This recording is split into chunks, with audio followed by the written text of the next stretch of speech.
Chip, how important is this crop tour? A group of grain buyers and researchers from China took part in the tour Monday. AgDay regional reporter Michelle Rook has our story from southeast South Dakota. The U.S. Greens Council is hosting a Chinese delegation here in South Dakota and Nebraska this week to look at our corn crop and look at expanding markets. Here to talk about that is CEO of U.S. Greens Council, Tom Doran.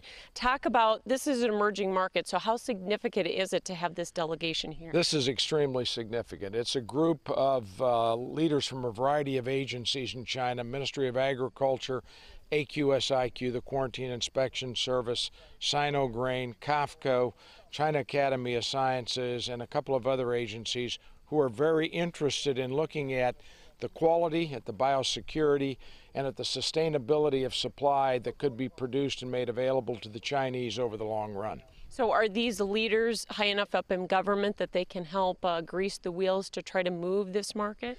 You know, it's interesting, Michelle. They're all very bright, progressive young people, and they clearly will go back and write reports and convey their observations that they've made. We have come to the United States with this team for 4 reasons: to look at biotechnology, to look at our infrastructure, to get a firsthand look at producers' farming operations where they can see cornfields, and to get a better understanding on how, using tools like the mercantile exchange and crop insurance, they can mitigate risk. And all of those together are giving them a clearer picture of why U.S. corn producers are so successful. The Chinese have been in the U.S. corn market in 2010, part of this year, and what do you expect going ahead?